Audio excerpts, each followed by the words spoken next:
नमस्कार। आपको बता दें कि गुर्जर समाज के जागरूक लोगों द्वारा ब्रिटिश शासन के दौरान संवाद स्थापित करने हेतु अखिल भारतीय गुर्जर महासभा का गठन किया गया। राष्ट्रीय युवा अध्यक्ष श्री सुंदर चौधरी जी के नेतृत्व में कॉन्स्टिट्यूशन क्लब में नव निर्वाचित युवा जागरूकता सम्मेलन आयोजित किया गया।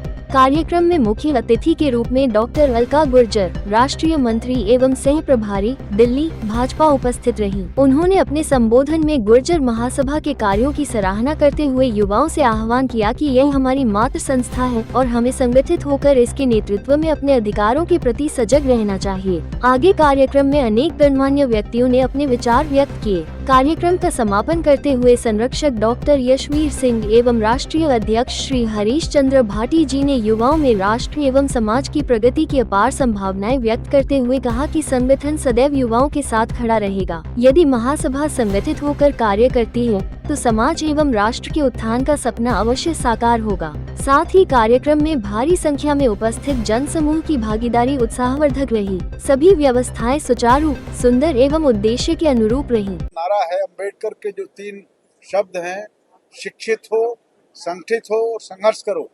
मैंने उसमें जोड़ा है राष्ट्रीय अध्यक्ष के नाते शासक बने। तो हमने निश्चय किया कि गुर्जर समाज की भागीदारी हम राजनीतिक क्षेत्रों में करेंगे और दबाव बनाएंगे। मेरे लिए एक जिम्मेदारी है और अखिल भारतीय गुर्जर महासभा सबसे पुराना संगठन है जो 1908 का संगठन है।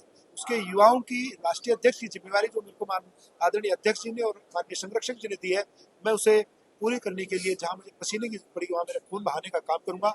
और समाज का आज का जो देश का जो युवा है वो बड़ा जुझारू है, बड़े उत्साह में है, ऊर्जा में है। हम जहाँ कहीं कम है शिक्षा के अंदर, हमारे जहाँ कुरीतियाँ हमारे समाज में जो है इनको दूर करने का काम करेंगे, शिक्षा का बढ़ावा देंगे, महिलाओं को राजनीति में आगे लाने का काम करेंगे। और राजनीति में जैसा कि माननीय अध्यक्ष जी ने बताया कि हम शासन करो, हम उसके अंदर भी हम अपनी भागीदारी सुनिश्चित करेंगे। मेरे साथ पूरे देश के अंदर 1000 ऐसे युवा हैं जो लगातार मेरे साथ फोन पे रहते हैं और हमारी इसमें राष्ट्रीय टीम है जिसमें हम अधिक जिम्मेवारियां नहीं दे सकते, क्योंकि हम संगठन के अनुसार जो हमारा संविधान उसके अनुसार ही पूरी राष्ट्रीय कार्यकारिणी बनाएंगे। उसके बाद मैंने एक यात्रा सोची है, उस यात्रा में आपको देखने को मिलेगा कि कितने युवा देश के, मैं कहता हूँ आज इस मंच के माध्यम से देश के लाखों युवा समाज के, जो गुर्जर समाज के लाखों युवा उस यात्रा में सहभागिता दर्ज करेंगे। अभी उसकी मैं माननीय अध्यक्ष जी और संरक्षक से चर्चा करके उसकी हम नीति बनाएंगे। हमारा समाज बदलाव की तरफ है, हम समाज बदल रहा है। पहले की तरह आज हम अपने हक और हकूक के लिए लड़ना जानते हैं। समाज सुधर गया, समाज आगे की तरफ है, हम शिक्षा की तरफ बढ़ रहे हैं। जैसे मैंने अभी बताया, हाल ही के अंदर राजस्थान के अंदर रिजल्ट आया आरएस का, आरएस में 83 बच्चे समाज के उत्तीर्ण हुए। तो ये कि बड़ा बदलाव समाज के अंदर देखने को मिल रहा है। हम शिक्षा की तरफ भी बढ़ावा दे रहे हैं। हमारे समाज में जैसे पुरानी जो कुरीतियां थी, बाल विवाह, मृत्यु भोज, दहेज प्रथा, हम उन सबको छोड़ करके आज समाज की दिशा में आगे बढ़ रहे हैं। मैं डॉक्टर यशवीर सिंह, अखिल भारतीय गुर्जर महासभा का संरक्षक हूँ। मैं लगभग 40 वर्षों से इसका महामंत्री और अध्यक्ष रहा हूँ।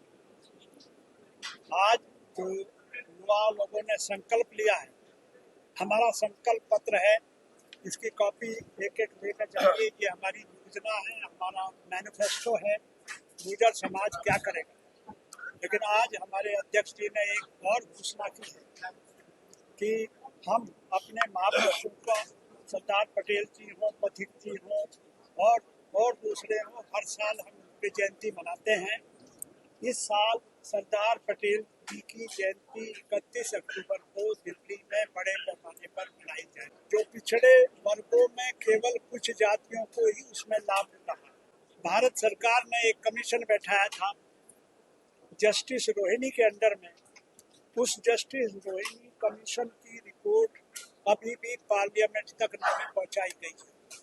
तो हमारा सबसे पहली मांग है कि जस्टिस रोहिणी कमीशन की रिपोर्ट पार्लियामेंट में पेश करके लागू की जाए, ताकि पिछड़े वर्गों में भी जो समाज अति पिछड़ा है उनको न्याय मिल सके। देखिए, हम गुर्जर महासभा का आपको बैकग्राउंड बता दें और गुर्जर के बारे में आपको बता दें, जो अभी तक बात ज़्यादा जानकारियां नहीं हैं।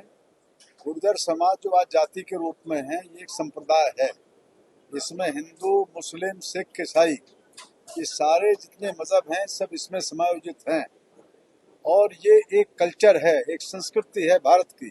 उसके बाद देश की जो आज़ादी का काम है अंग्रेजों को चुनौती देने का, उसमें रामप्यारी गुजरी सहारनपुर में नैन सिंह गुर्जर मेरठ में, धन सिंह कोतवाल पहले 1857 के क्रांतिकारी, और एक लंबी श्रृंखला है। जब हम सनातन धर्म में जाएंगे तो शिवाजी बैसला गुर्जर गोत्र के सबसे बड़े राजा रहे जिन्होंने इस सनातन धर्म की रक्षा की। और इसके अलावा कनिष्क जो हमारे अफगानिस्तान के हिंदू राजा थे वो भी इसी वंश से थे। तो ये एक आज़ादी के लिए पूरे समाज का कंट्रीब्यूशन है देश के लिए। लेकिन अंग्रेजों से लड़ते लड़ते गुर्जरों को शिक्षा से और सर्विस से बाहर कर दिया, उनकी जमीन जायदादें जब्त कर ली, जंगलों में जाकर रहना पड़ा। आज धीरे धीरे बच्चे नए वापस आ रहे हैं शिक्षा जगत के बीच में। महासभा देश के वातावरण में, राजनीति में हिस्सेदारी सुनिश्चित करने के लिए अगले 3 महीने से 1 साल तक अभियान चलाएगी। हमारा स्पष्ट मत है कि जब हमारी कुर्बानियां हैं देश के लिए, तो राजनीतिक लोग जो उपेक्षा समाज की कर रहे हैं, हम उनको विवश और मजबूर करेंगे। जो हिस्सेदारी सब राजनीतिक दल करेंगे, हम उसी को वोट करने के लिए समाज से कहेंगे। बहुत अच्छा कार्यक्रम था, बड़ा भव्य कार्यक्रम रहा और कार्यक्रम में बड़ी ऊर्जा दिखाई दी। युवाओं में आगे आने की अच्छी ताकत दिखाई दी है, तो अच्छा मैसेज गया इस कार्यक्रम से। राजनीतिक और अन्य क्षेत्रों में गुर्जरों की संख्या अच्छी रहती है और अच्छे रूप से वो अपने आप को प्रेजेंटेबल रहते हैं, मगर जहाँ देने की बारी होती है वहाँ बहुत कम दिया जाता है। मगर आगे आने वाली पीढ़ियों को अच्छा दिया जाएगा। एकता रहेगी, ये मैसेज जरूर दूंगी आपके माध्यम से। एकता रहेगी तो आगे बढ़ेंगे। अगर एक दूसरे के लिए ही काट करेंगे तो आगे आने वाली पीढ़ियों को अच्छी अच्छी पोजीशंस पे देखिए, अच्छा नेतृत्व करने वाले अधिकारों में देखिए, नीति निर्माणों में अपने समाज को देखिए। अगर आपने अभी तक सनराइज समाचार को सब्सक्राइब नहीं किया है तो सनराइज समाचार को सब्सक्राइब कीजिए और बेल आइकन को भी दबा दीजिए ताकि आप हमारे आने वाली वीडियो का नोटिफिकेशन सबसे पहले पा सकें।